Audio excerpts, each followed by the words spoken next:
Assalamualaikum beautiful students. Today in this video we will solve 2017 Polytechnic Entrance Test paper with explanation in English and Hindi. Because many students have problem with Urdu language in this examination, so this problem will be solved. Because we will solve the questions by translating Urdu language to English and Hindi. And students, I have discussed previous year Polytechnic and BTech entrance test papers in previous videos, link given in the description. So students, if this video is helpful for you, then please support to my channel more and more. So let's solve the questions. Students, here we discuss from the question number 41. I have discussed up to question number 40 in the previous videos, link given in the description. So 41 number is thermopile के ज़रिए dash की पैमाइश की जाती है, यानी with the help of thermopile which quantity is measure. तो आप जानते होंगे थर्मोपाइल एक डिवाइस है जो थर्मल एनर्जी को इलेक्ट्रिकल एनर्जी में चेंज करता है, और थर्मोपाइल 2 पॉइंट के टेम्परेचर डिफरेंस को मेज़र करता है. तो यहाँ पे क्या हो जाएगा, थर्मोपाइल टेम्परेचर को मेज़र करता है, यानी ऑप्शन बी हो जाएगा तपिश. नेक्स्ट है 273 केल्विन तपिश को डिग्री सेंटीग्रेड में ज़ाहिर कीजिए, यानी 273 केल्विन को हमें सेंटीग्रेड में एक्सप्रेस करना है, तो हमें सेंटीग्रेड में चेंज करना है. तो आप जानते होंगे 0 डिग्री सेल्सियस इक्वल टू क्या होता है 273 केल्विन. तो कितना हो जाएगा 0 डिग्री सेल्सियस हो जाएगा. नेक्स्ट है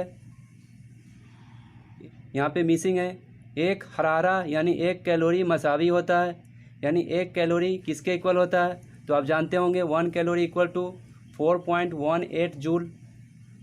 तो ऑप्शन ए करेक्ट होगा. नेक्स्ट है यहाँ पे मिसिंग है, इंसानी जिस्म की नॉर्मल तपिश होती है, यानी normal body temperature of human क्या होता है 37 डिग्री सेल्सियस या 97 to 98 डिग्री फ़ारेनहाइट. तो यहाँ पे देखेंगे 37 डिग्री सेल्सियस होगा. अगर डिग्री सेल्सियस से पूछे तो ये होगा, अगर फ़ारेनहाइट में पूछता है तो कितना होगा 97 degree Fahrenheit to 98 degree Fahrenheit. ये याद रखिएगा, डिग्री सेल्सियस में होगा 37 डिग्री सेल्सियस, फ़ारेनहाइट में ये होगा. नेक्स्ट है पानी की तबख़ैर की मनफी हरारत यानी latent heat of vaporisation of water क्या होता है. तो आप जानते होंगे latent heat of vaporisation of water 2.26 into 10⁶ joule पर केजी. ये करेक्ट होगा. नेक्स्ट है एक सालमा मादा यानी मॉलिक्यूल्स की औसत तवानाई बिल हरकत यानी काइनेटिक एनर्जी डैश के मुतनासिब होती है. मुतनासिब कहते हैं प्रोपोर्शनल को, एंड सालमा कहते हैं मॉलिक्यूल को, मादा कहते हैं सब्सटेंस को, यानी एक मॉलिक्यूल सब्सटेंस की एवरेज काइनेटिक एनर्जी डैश के प्रोपोर्शनल होती है. तो आप जानते होंगे kinetic energy of a molecule is proportional to temperature यानी हरारत. तो ऑप्शन ए करेक्ट होगा. नेक्स्ट है ज़ाविया वाक़ो, ज़ाविया इन आकाश के डैश होता है, यानी ज़ाविया वाक़ो कहते हैं एंगल ऑफ इंसिडेंस को, ज़ाविया इन आकाश कहते हैं एंगल ऑफ रिफ्लेक्शन को, यानी angle of incidence and angle of reflection is what. तो आप जानते होंगे angle of incidence and angle of reflection दोनों इक्वल होता है, तो क्या होगा बराबर होंगे. नेक्स्ट है sine i by sine r equal to N2 by N1 is dash. आप जानते होंगे sine i by sine r equal to क्या होता है μ2 बाई μ1, यानी स्नेल्स लॉ इसको कहते हैं. तो क्या हो जाएगा ए ऑप्शन होगा. नेक्स्ट है माहदब अदसा यानी कॉन्वेक्स लेंस है. तो आप जानते होंगे कॉन्वेक्स लेंस कैसा होता है, इस टाइप का होता है. तो ये कैसा है, एंड पॉइंट पे पतला है एंड मिडिल पे कैसा है मोटा है. तो यहाँ से कौन सा करेक्ट होगा, जो दरमियान में मोटा यानी मिडिल पे मोटा और किनारों पर पतला हो यानी एंड पे क्या हो थीन हो. तो ये हो सकता है ऑप्शन करेक्ट. नेक्स्ट है किसी चीज़ को मक़अर अदसा यानी कॉनकेव लेंस के सामने रखते हैं तो इसका अक्स क्या होता है, यानी any object lie in the front of concave lens then its image. तो आप जानते होंगे कॉनकेव लेंस के सामने किसी भी ऑब्जेक्ट को प्लेस करेंगे तो उसका हमेशा इमेज जो बनेगा वर्चुअल बनेगा, इरेक्ट बनेगा एंड डिमिनिश्ड बनेगा। इसका मतलब क्या हुआ, वास्तविक बनेगा, सीधा बनेगा और छोटा बनेगा। तो हमेशा सीधा होगा नहीं, तीनों हो सकता है, वास्तविक भी होगा, सीधा भी होगा एंड छोटा भी होगा। सीधा या उल्टा होगा ये नहीं हो सकता है, हमेशा उल्टा होगा, उल्टा तो होता ही नहीं, हमेशा हकीकी होगा यानी हमेशा वास्तविक होगा। तो इस ऑप्शन में से मेरे हिसाब से तो नहीं होगा, क्योंकि तीनों होता है, हकीकी भी होता है, सीधा भी होता है एंड छोटा भी होता है। तो इस ऑप्शन में से मेरे हिसाब से तो नहीं है, ऐसे आप देखिएगा। नेक्स्ट है मायोपिया। मायोपिया कहते हैं शॉर्ट साइटेडनेस, आँखों की खराबी होती है जिससे क्या होता है। तो आप जानते होंगे मायोपिया में यानी शॉर्ट साइटेडनेस में क्या होता है, शॉर्ट का आपको नज़र नहीं आएगा यानी करीब का नज़र नहीं आएगा, दूर का नज़र आएगा। तो क्या हो सकता है, करीब का नज़र नहीं आएगा, तो ये हो सकता है ऑप्शन ए।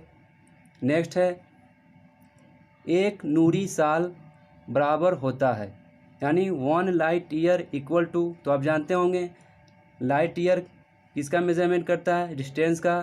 तो आप ये भी जानते होंगे 1 लाइट ईयर इक्वल टू क्या होता है, 946,073। इसको याद रखना मुश्किल है, तो ये याद रखेंगे 1 लाइट ईयर में ये होता है। नेक्स्ट है कॉस कज़ाह यानी रैम्बो इससे बनता है, यानी रैम्बो का फॉर्मेशन कैसे होता है। तो आप जानते होंगे जब लाइट स्कैटर्ड होता है एटमॉस्फेरिक पार्टिकल से तो रैम्बो का फॉर्मेशन होता है। तो इसमें से क्या होगा, इन आकाश ये नहीं होता है, इन आताफ ये भी नहीं होता है, यहाँ पे होगा, यहाँ पे क्योंकि यहाँ पे मिसप्रिंट है, यहाँ पे जो मिसिंग है वो है मुंतशर यानी स्कैटरिंग ऑफ लाइट। तो ये हो सकता है यहाँ पे हम लिख देते हैं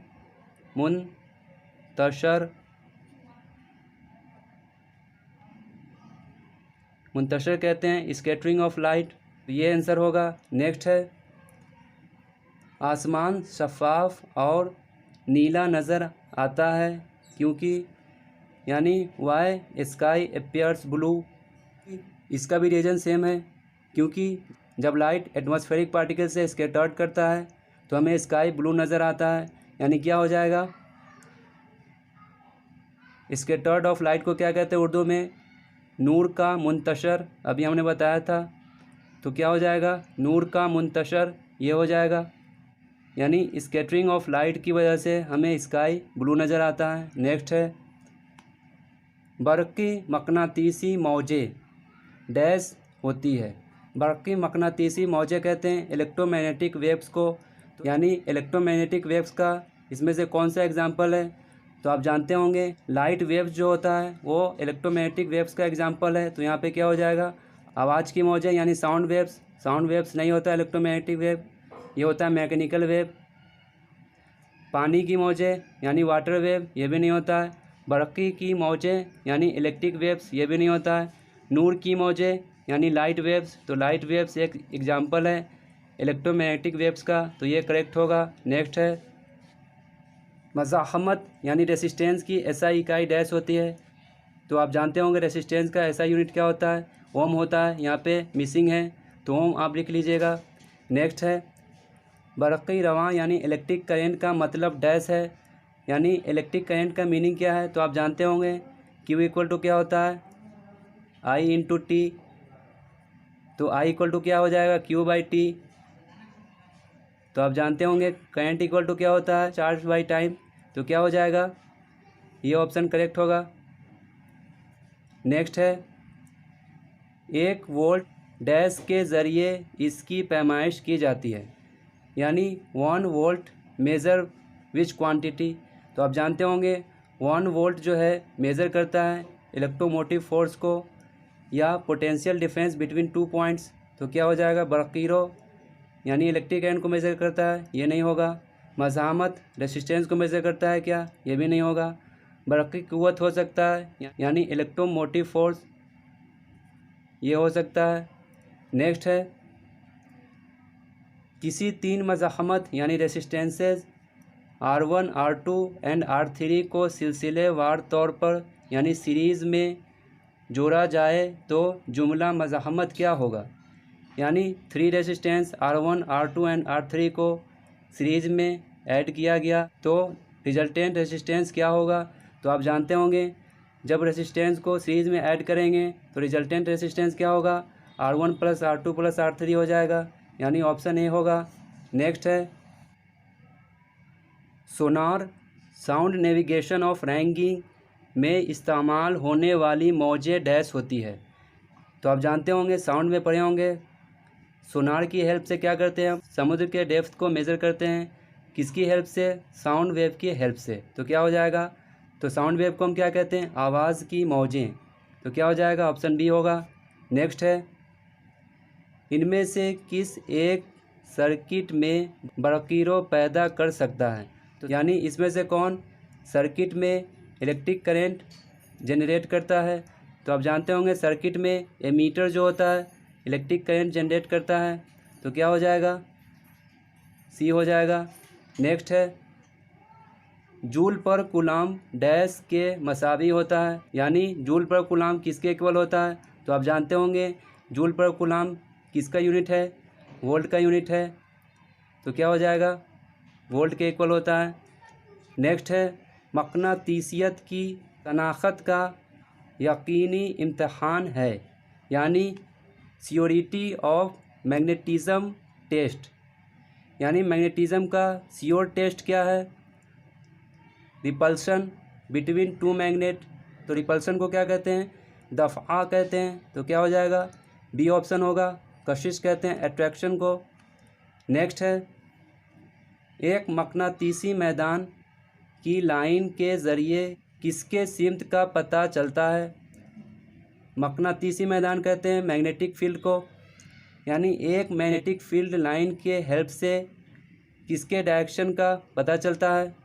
तो आप जानते होंगे मैग्नेटिक फील्ड लाइन क्या होता है, किसी मैग्नेट से कैसे निकलता है, north direction to south direction, यानी इस टाइप से निकलता है।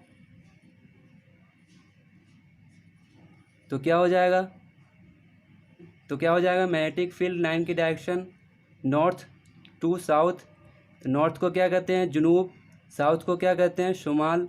तो क्या हो जाएगा, जुनूब टू शुमाल। तो ऑप्शन ए करेक्ट होगा। नेक्स्ट है सोडियम लैंप से गुजरने वाली रोशनी की तौल मौज यानी वेवलेंथ क्या है। यानी सोडियम लैंप से गुजरने वाली लाइट का वेवलेंथ पूछा है, क्या होगा। तो आप जानते होंगे सोडियम लैंप से जो लाइट गुजरता है उसका वेवलेंथ होता है 5893 एंगस्ट्रॉम। तो क्या हो जाएगा, ऑप्शन बी होगा। नेक्स्ट है एक बरक़ी मोटर यानी एक इलेक्ट्रिक मोटर क्या करता है। तो आप जानते होंगे इलेक्ट्रिक मोटर क्या करता है, इलेक्ट्रिक करंट को काइनेटिक एनर्जी में चेंज करता है। यानी बरक़ी तवानाई को तवानाई बिल हरकत में बदलती है, ये होगा।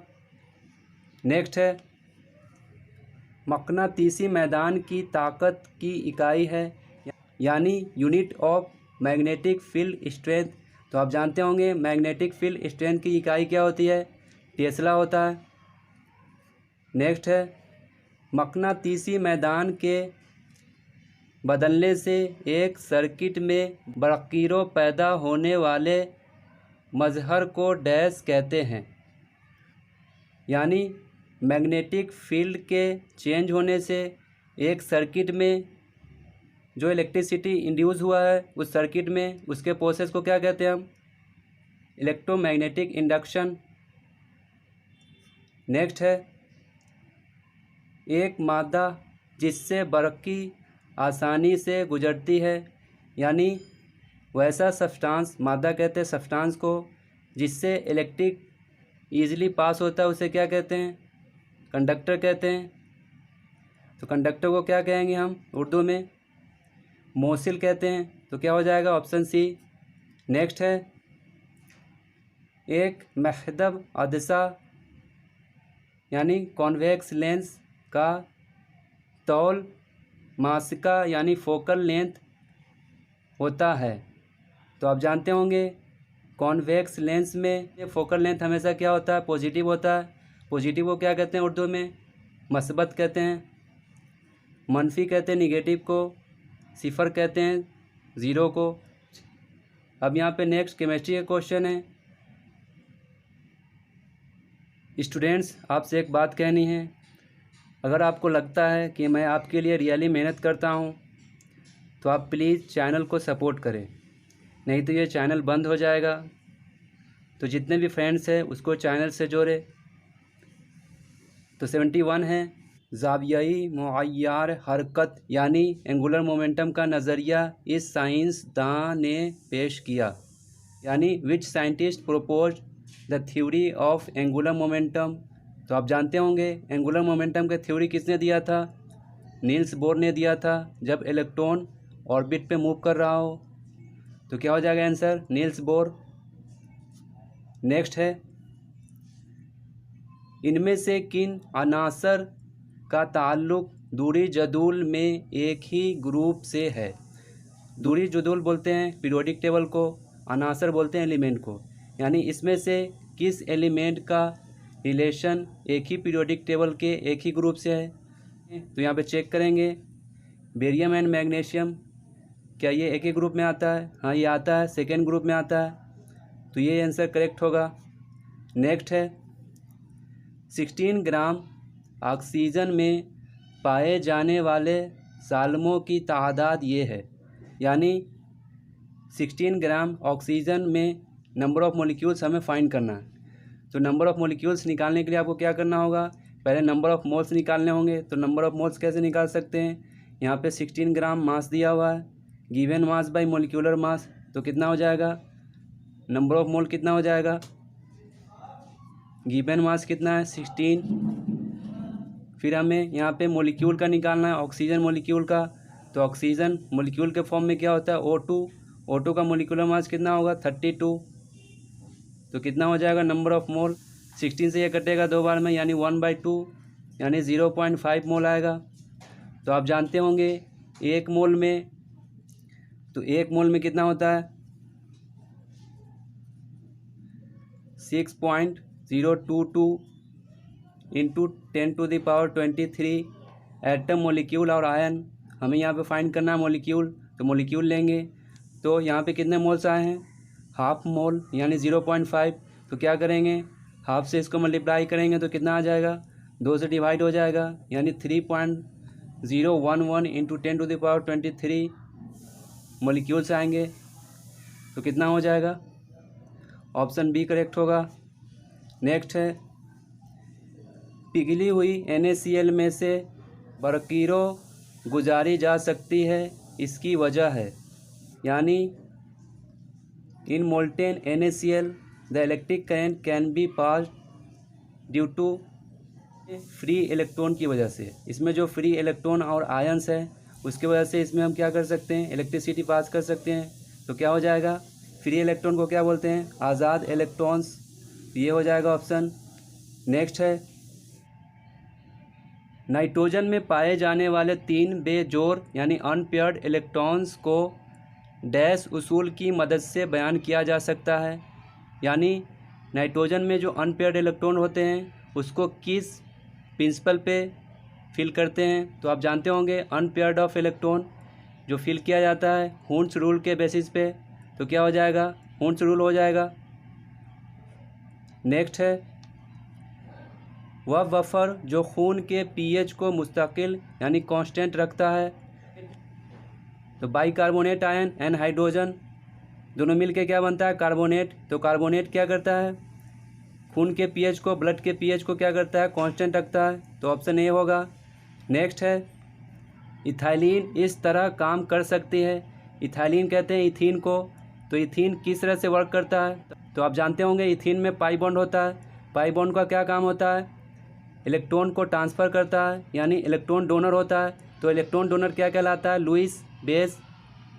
तो क्या हो जाएगा इसमें से, लुईस तरसा यानी लुईस एसिड नहीं होगा, लुईस असास यानी लुईस बेस होगा। नेक्स्ट है, पटाखों में इस्तेमाल की जाने वाली धात, यानी पटाखों कहते हैं सिनिरेट्स, सिनरेट्स में यूज होने वाले मेटल कौन से होते हैं? तो लगभग इसमें से सभी मेटल यूज़ होते हैं, क्योंकि सिनरेट्स में डिफरेंट टाइप के फ्लेम निकलते हैं। जब वह फटता है तो क्या हो जाएगा? तो एक सिनरेट्स होता है जिसमें रेड फायर निकलता है, ये बहुत कम होता है। एक होता है कैल्शियम कार्बोनेट जिसमें ऑरेंज फायर निकलता है, तो कैल्शियम का ज़्यादा मात्रा होता है ऑरेंज फायर वाले सिनरेट्स का, तो ये हो सकता है। एक और होता है कॉपर क्लोराइड जिसमें ब्लू फ्लेम निकलता है सिनरेट्स का। एक और होता है बेरियम क्लोराइड जिसमें ग्रीन फायर निकलता है सिनरेट्स का। एक और होता है सोडियम कार्बोनेट जिसमें येलो फायर निकलता है सिनरेट्स का, मगर ज़्यादातर ऑरेंज फायर वाले पटाखे होते हैं, तो कैल्शियम जिसमें रहता है। नेक्स्ट है दूसरी रवानी तवानाई I2 के बामुकाबिल पहली रवानी तवानाई I1 की कीमत डैश होती है, यानी value of first flow of energy as compare to second flow of energy is. तो ये जानते हैं इकोसिस्टम का क्वेश्चन है टॉपिक लेवल का, तो आप जानते होंगे फर्स्ट टॉपिक लेवल जो होता है एंड सेकेंड टॉपिक लेवल होता है, थर्ड टॉपिक लेवल होता है, अप टू 5th तक होता है। तो आप जानते होंगे फर्स्ट टॉपिक लेवल का जो एनर्जी होगा वो सेकेंड टॉपिक लेवल में क्या होगा? 10% लेस हो जाएगा। तो यहाँ पे कह रहा है क्या? फ्लो ऑफ एनर्जी जो होगा फर्स्ट स्टेप में वो सेकेंड स्टेप से क्या होगा? ज़्यादा होगा, तो क्या हो जाएगा? ज़्यादा होगा। नेक्स्ट है ताकतवर बर्क़ पाशीदे की एक मिसाल है, यानी an example of strong lightning rod is. तो आप जानते होंगे लाइटनिंग रॉड जो बना होता है वो एक कंडक्टिंग मटेरियल का बना होता है, मगर ज़्यादातर लाइटनिंग रॉड कॉपर या इसके एलॉय से बने होते हैं एंड एल्युमिनियम से भी बना होता है। मगर यहाँ पे कुछ डाउट्स है हमें इस ऑप्शन में, क्योंकि कंडक्टिंग मटेरियल एसिटिक एसिड भी हो सकता है एंड NaCl भी हो सकता है, तो इस क्वेश्चन में कुछ डाउट है। ऐसे जनरली जो कंडक्टिंग रॉड होते हैं कॉपर या इसके एलॉय से एंड एल्युमिनियम से बना होता है, ये आप याद रखिएगा। नेक्स्ट है इनमें से कमज़ोर तरसा ये है, यानी इसमें से वीक एसिड कौन है? तो आप जानते होंगे H2SO4 स्ट्रॉन्ग है, हाइड्रोक्लोरिक एसिड ये भी स्ट्रॉन्ग है, हाइड्रोजन साइनाइड ये क्या है? वीक है, ये नाइट्रिक एसिड ये भी स्ट्रॉन्ग है। नेक्स्ट है गटर यानी गैंग इस शक्ल में कच धात से अलहदा होती है, यानी अलहदा कहते हैं सेपरेशन को। Separation of gang from the ores in the form of क्या होता है? स्लैग होता है। ओर्स से जो हम गैंग निकालते हैं किसके फॉर्म में निकालते हैं? स्लैग के फॉर्म में। स्लैग क्या होता है? वेस्ट मटेरियल होता है। फ्लक्स क्या होता है? फ्लक्स हम गैंग निकालने के लिए एक सब्सटेंस ऐड करते हैं। नेक्स्ट है बुलंद तरीन बरक़ी मौसीलियत वाला अंसर है, अंसर कहते हैं एलिमेंट को, यानी highest electrical conductivity of an element is. तो हाईएस्ट इलेक्ट्रिकल कंडक्टिविटी किसका होता है? सिल्वर का होता है। नेक्स्ट है इस महलूल में से बर्क़ गुजारी जाने पर कैथोड पर H2 गैस और एनोड पर Cl2 गैस खारिज होती है, यानी इसमें से किस सॉल्यूशन से अगर इलेक्ट्रिसिटी पास किया जाए तो कैथोड पे H2 गैस एंड एनोड पे Cl2 गैस आता है। तो आप जानते होंगे जब NaCl वाटर में हो और इससे इलेक्ट्रिसिटी पास करवाया जाए तो हाइड्रोजन कहाँ आएगा? कैथोड पे, एंड क्लोरीन गैस कहाँ आएगा? एनोड पे। तो क्या हो जाएगा? आबी वाटर, यानी NaCl इन वाटर। नेक्स्ट है बकमिंस्टर फुल्लेरेंस दरअसल इसको कहते हैं। तो बकमिंस्टर फुल्लेरेंस क्या होता है? 60 कार्बन का अरेंजमेंट्स होता है बक्की बॉल के जैसा, तो ये हो जाएगा। नेक्स्ट है साबुन की तैयारी में ये तमासी आमिल इस्तेमाल होते हैं, यानी which agent is use in the preparation of soap. तो आप जानते होंगे सोप बनाने के टाइम हम जो एजेंट यूज़ करते हैं वो ज़्यादातर होता है सोडियम हाइड्रोक्साइड। तो इसमें से देखेंगे निकल ऐड करते हैं क्या, ये भी नहीं होगा। मैग्नीज डाइऑक्साइड, ये भी नहीं होगा। जिंक ऑक्साइड, ये भी नहीं होगा। कैल्शियम प्लस आयन, इसमें से हमें शायद कोई नहीं लग रहा है, आप इसे देखिएगा। मेरे हिसाब से तो यही ऐड किया जाता है, sodium hydroxide in the preparation of soap.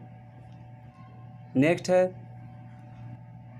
अगर यहाँ पे मिसिंग है, SO2 को पानी में हल किया जाता है तो ये तरसा बनता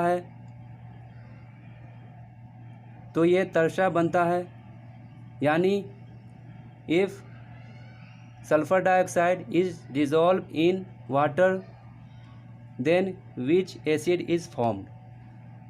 तो आप जानते होंगे जब सल्फर डाइऑक्साइड को डिज़ोल्व किया जाए वाटर में तो सल्फ्यूरस एसिड बनता है, H2SO3। अगर सल्फर डाइऑक्साइड को वाटर के साथ ऐड किया जाए तो क्या बनेगा, सल्फ्यूरिक एसिड। मगर यहाँ पे क्या बोला है, डिज़ोल्व, तो क्या बनेगा, सल्फ्यूरस एसिड, ये करेक्ट होगा। नेक्स्ट है, इनमें से एल्केन कौन सी है। तो एल्केन क्या होता है, जनरल फार्मूला CnH2n+2, यानी जितना कार्बन होगा हाइड्रोजन क्या होगा उसका 2 टाइम्स +2। तो जितना कार्बन है उसका क्या करेंगे, 2 टाइम्स करके +2 करेंगे। तो पहला ऑप्शन ही करेक्ट है। यहाँ पे देखिए कार्बन कितना है, 4 है, इसका 2 टाइम्स कितना आएगा, 8 + 2 10 आ जाएगा। तो C4H10 एल्केन है, यानी ब्यूटेन इसको कहेंगे। नेक्स्ट है, स्टूडेंट्स आप यहाँ पे देख सकते हैं ये पेज यहाँ पे गीला है क्योंकि यहाँ पे हम गर्मी में रिकॉर्डिंग कर रहे हैं तो पसीने से ये गीला हो चुका है। तो स्टूडेंट आपके लिए मैं इतना मेहनत करता हूँ, तो प्लीज़ आप चैनल को सपोर्ट करें और अपने फ्रेंड्स को भी जोड़ें। नेक्स्ट है, RC⋯OR- कहलाता है। तो आप जानते होंगे ये कौन सा ग्रुप है, कीटोन ग्रुप होता है। तो क्या हो जाएगा, कीटोन ग्रुप। नेक्स्ट है, मिथाइल ऑरेंज का रंग तरसवी वास्तव में ये होता है, यानी colour of methyl orange in acidic medium is.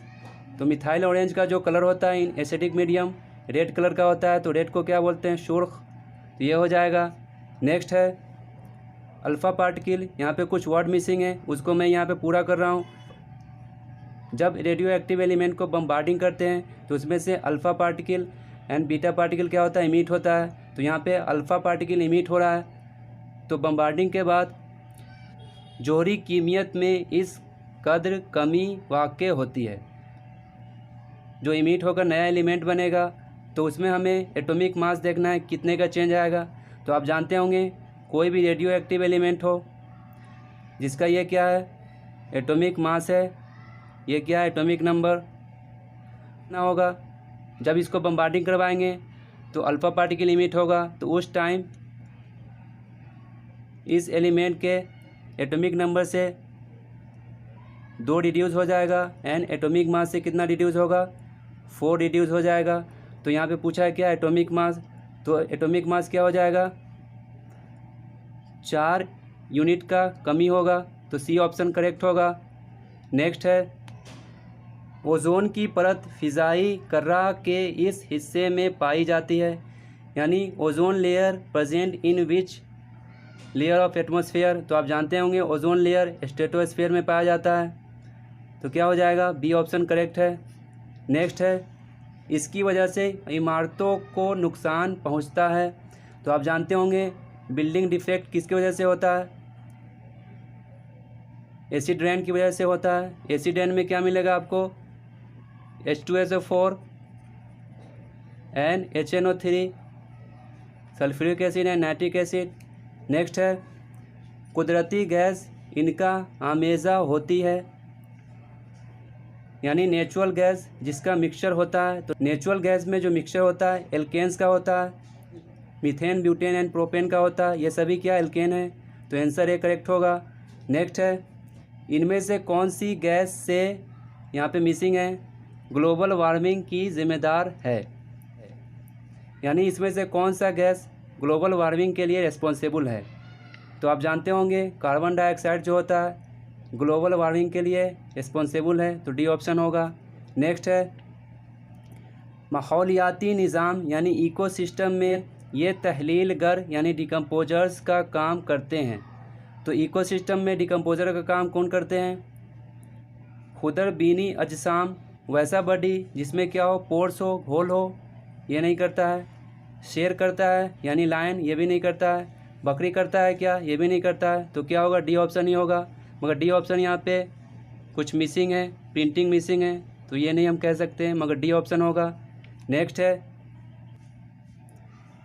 इनमें से एक एरोसॉल्स की मिसाल नहीं है। तो एरोसॉल्स का मिसाल धुआं है, फ्रियोन्स है, स्मोग है, ये गर्द नहीं है। नेक्स्ट है, इनमें से एक कुदरती आलूदगी का अंसर है, यानी which of the following is natural pollutant. तो नेचुरल पोल्यूटेंट कौन सा है? यहाँ पे धुआं होगा जो व्हीकल से निकलता है एंड ऑटोमोबाइल से जो निकलता है। तो इसकी वजह से क्या होता है? एयर पोल्यूशन ज़्यादातर होता है, तो ये करेक्ट होगा। नेक्स्ट है, हयातियाती तनवीर यानी बायोडाइवर्सिटी का तहफ़्फ़ुज़ इसके ज़रिए किया जा सकता है, यानी protection of biodiversity with the help of. जंगलात को काट कर नहीं, ये नहीं हो सकता। जंगल को अगर डिफॉरेस्टेशन करेंगे तो क्या होगा? बायोडाइवर्सिटी और ख़तरे में हो जाएगा। जंगली जानवरों का शिकार यानी वाइल्ड लाइफ का हंटिंग करना, ये भी नहीं होगा, इससे भी बायोडाइवर्सिटी को खतरा होगा। सनअती तरक्की यानी इंडस्ट्रियल डेवलपमेंट, इंडस्ट्रियल डेवलपमेंट से भी क्या होता है? बायोडाइवर्सिटी को खतरा होता है, क्योंकि इंडस्ट्रियल डेवलपमेंट में बहुत सारे मटेरियल ऐसे यूज़ करते हैं जिसको हमें जंगल से लाना पड़ता है, तो ये भी नहीं होगा। जीन बैंक का यूज़ करके हम बायोडाइवर्सिटी को क्या कर सकते हैं? कंट्रोल कर सकते हैं, तो ये करेक्ट होगा। नेक्स्ट है, ये लास्ट क्वेश्चन है, इनमें से कौन सी धातु आसानी से ताकुल यानी कोरोजन का शिकार होती है, यानी which of the following metal is corrode easily, यानी इसमें से कौन से मेटल में आसानी से जंग लग जाएगा? तो आप जानते होंगे आयरन में यानी लोहा में ईजिली जंग लग जाता है, तो बी ऑप्शन करेक्ट होगा। So students, I have discussed 100 question in 2 parts. I hope it will be help you, and if any doubts regarding these questions, then please comment your questions in the comment box. I try to reply your answer. Thanks for watching.